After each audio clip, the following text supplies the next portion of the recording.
Halo semua, saya sekarang di Jogja City Mall. Dan sebelah saya ada Toyota Calya facelift. Nah, motor seperti apa yang baru di Calya ini? Kita simak videonya.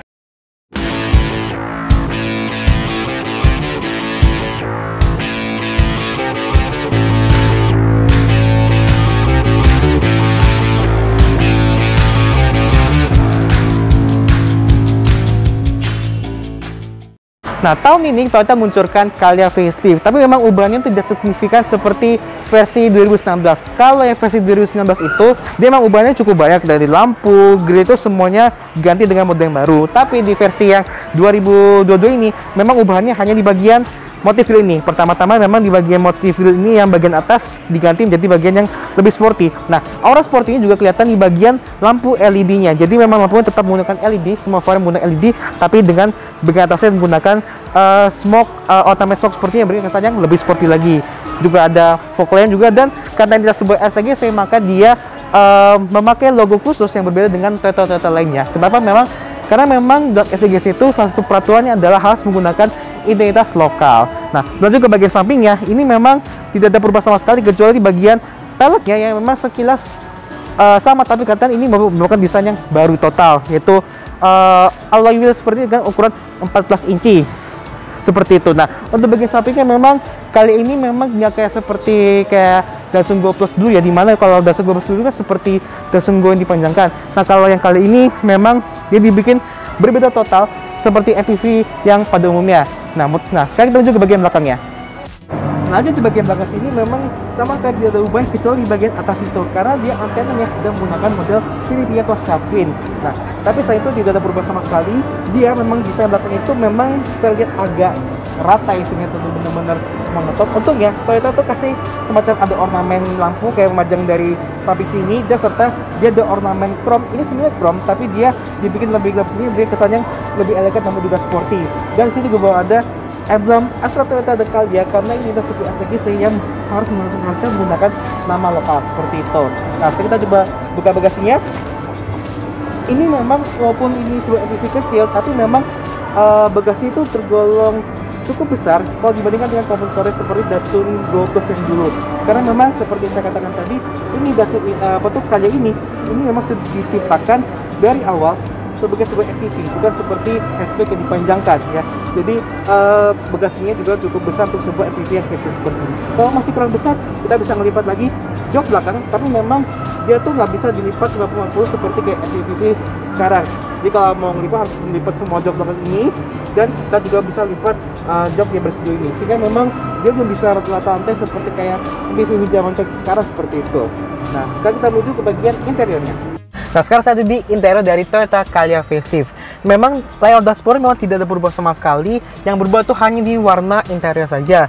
Jadi memang kalau kata Toyota itu memang ubahan di interior itu di warna interior, di mana kombinasi antara hitam dan coklat. Dan coklat ini memang terlihat sedikit lebih gelap dibandingkan dengan versi yang sebelumnya atau tahun 2019 lalu. Terus juga begitu juga joknya ini juga berubah ya, jadi ikutnya coklat seperti itu. Tapi berbeda dengan saudaranya, yaitu Datsun Sigra yang dia tuh berubah di full black semuanya, baik itu di dashboard, jok, dan memang satu lagi selain itu juga ini plafonnya sekarang di warna hitam, yang beri kesan yang lebih sporty juga dan nggak mudah kotor. Terus juga, oh ya, tadi lupa ngomong mengenai mesinnya, ini masih menggunakan mesin 1200 cc NA, itu 3 NRVE, tenaganya sekitar 88 PS dengan transmisi 4 speed otomatis seperti di dashboard ini, dan juga 5 speed manual ya. Nah, kita balik ke interiornya. Ini memang setirnya tuh memang persis seperti Avanza Xenia yang generasi lawas, seperti itu bentukannya ya, tapi dia di kali ini sudah ditambah dengan tombol audio di sebelah kiri ini. Lalu untuk pada instrumennya dia masih sangat sederhana karena dia bentukan analog seperti ditambah dengan MID yang bisa menampilkan jam digital, konsumsi BBM, jam tembus seperti itu. Nah, lanjut di sini untuk menambah kesemewaannya, maka memang di kisi AC sebelah kiri kanan itu ditambah dengan ornamen chrome juga. Lalu, nah ini ada satu perubahan juga di interior adalah di head unitnya. Jadi memang katanya head unit ini berubah ya, dia masih model touchscreen seperti ini, tapi dengan interface yang lebih segar, dan dia sudah mendapatkan satu fitur tambahan yaitu tinting mirroring. Jadi kita bisa nampilkan layar handphonenya ke dalam head unit di sini. Tapi memang belum ada Android Auto dan juga Apple CarPlay. Dan juga tadi transmisinya sudah 4 speed otomatis seperti ini, dan memang ini taruh di dashboard ya, jadi kesannya lebih praktis. Dan sebelah kirinya juga ada tombol buat pengatur AC yang masih manual semua. Lalu juga di bawah sini ada kayak semacam ada saku nih buat taruh HP, lalu juga ada buat power outletnya. Dan di sini adalah rem tangannya yang sebenarnya modelnya memang mekanisme sama seperti yang kebanyakan umumnya, tapi memang tuasnya agak unik nih. Jadi kayak semacam tuas transmisi tapi dia dibikin terbalik gitu. Nah, ini ngomong-ngomong soal jok ya, tadi kan bilang bahwa memang warnanya berubah jadi lebih gelap coklatnya. Terus tapi memang untuk desainnya bentuknya tuh masih sama seperti yang versi awal kemunculannya itu, dimana memang joknya itu untuk sebuah SLG saya dibandingkan dengan kompetitor ya, ini yang termasuk yang paling pendek. Maupun badan saya itu memang tidak terlalu tinggi-tinggi banget, tapi saya malah kerasa itu apa ya, kurang begitu nyaman dibandingkan dengan contohnya Honda Brio ya seperti itu. Dan memang seharusnya sih kalau mau dibikin joknya seperti sih headrest dibikin agak tinggi sehingga lebih nyaman bagi orang-orang yang tingginya misalkan 170 cm atau yang lebih supaya lebih nyaman saat diduduki seperti itu. Nah, ngomong-ngomong terus jok ya, ini memang dia seakan-akan seperti menyambung ya, itu karena memang ada armrest ya seperti ini yang bisa kita turunkan di sini. Dan tapi walaupun itu ini kita nggak bisa bawa 3 orang ya karena memang tempatnya sempit juga. Dan ini 3 orang seperti ini memang saya jadi teringat sama sebuah mobil Jepang Keika lah. Jadi memang Keika itu rata-rata kalau diperhati itu dia armrest itu modelnya seperti ini sehingga berikan kesan yang sangat lega, dan kebuktikan dengan transmisinya di sini, dashboard, kemudian armrestnya seperti ini yang memberikan kesan yang sangat lega sehingga kita bisa berpindah ke luar ke sebelah kiri jadi lebih gampang. Terus juga untuk masalah fitur safety-nya memang standar juga. Dia ada dual airbag, ABS, EBD sudah di standar kecuali tipe ESTD. Jadi kalau kalian menemukan si presis itu ESTD itu berarti tipe E tapi yang tambah ABS. Tapi yang memang tipe ST itu biasanya buat yang fleet atau bisnis seperti itu. Tapi untuk yang kayak Toyota yang G dan E standar itu sudah menggunakan yang ABS sebagai standar. Tapi dia belum ada stability control dan juga hill start assist. Nah, sekarang kita menuju ke bagian jok baris keduanya. Nah, sekarang saya ada di jok baris kedua dari Toyota Calya. Dengan posisi seperti ini memang masih terasa cukup lega ya, meskipun dia dengan posisinya agak lebih tinggi. Dan oh ya, saya juga belum ngerti kenapa jok ini dibikin pendek seperti ini, supaya yang duduk di baris kedua bisa kita ngelihat ke depan tuh lebih jelas. Meskipun memang mungkin kenyamanan di jok baris ke depan ini, yang baris pertamanya agak sedikit terkorbankan, terutama di bagian kepalanya ya. Nah, terus juga ini joknya memang sudah lengkap dengan headrestnya. Kebiasaan dengan Toyota tuh headrestnya sudah lengkap semuanya, tiga-tiganya termasuk di bagian tengah seperti ini. Terus juga seatbelt tengah. Jadi ini seatbelt tengah yang agak gantung seperti ini dipakai buat untuk penumpang tengah di baris keduanya.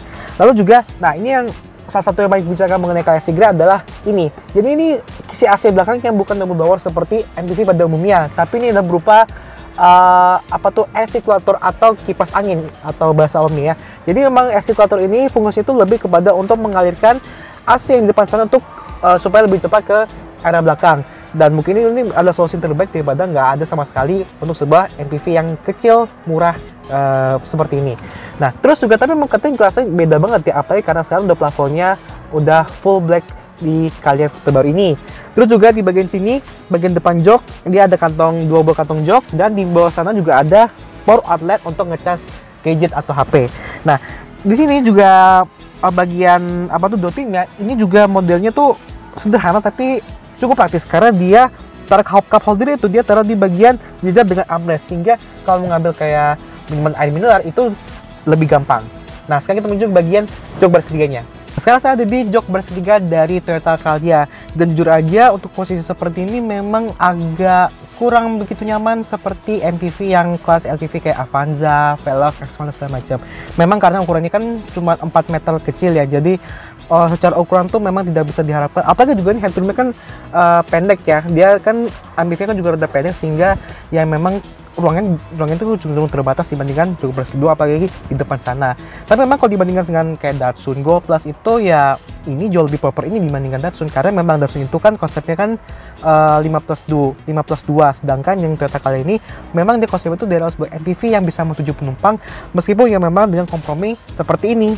Jadi untuk secara kenyamanan ya masih muat untuk orang yang mungkin tingginya sekitar 160-an atau mungkin 170 cm, tapi dia tidak terlalu nyaman seperti LMPV lah. Dia ke posisi kakinya itu dia agak dingklik seperti ini, dan memang headrestnya juga joknya agak pendek ya. Jadi memang kalau mau pakai yang headrest juga harus agak tinggian posisinya seperti itu.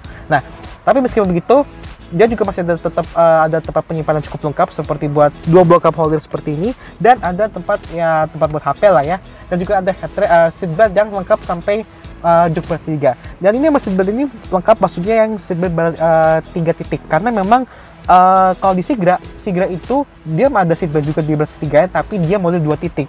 Agak jarang ya, biasanya kalau mobil MPV yang seperti ini dia ada seatbelt yang 3 titik seperti ini. Nah, sekian untuk bagian kesimpulannya.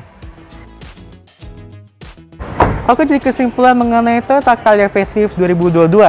Kali ini memang ubahannya itu tidak sesignifikan atau sebanyak versi 2019, tapi setidaknya Calya ini membuktikan eksistensinya di dunia LCGC, di dunia otomotif Indonesia. Apalagi Calya ini punya penjualan yang sangat tinggi untuk sebuah mobil Toyota dan juga segmen LCGC.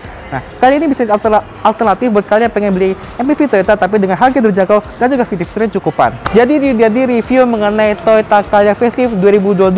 Terima kasih buat Mas Mario Dinas Mukajanti telah memberikan kesempatan saya untuk mereview Toyota Calya di Jogja City Mall. Jangan lupa juga untuk klik like, share, juga subscribe channel Indra Fatan, dan jangan lupa juga follow Instagram saya @indra_fatan untuk mendapatkan informasi baru seputar dunia otomotif. Sampai bertemu lagi di video selanjutnya. Bye bye.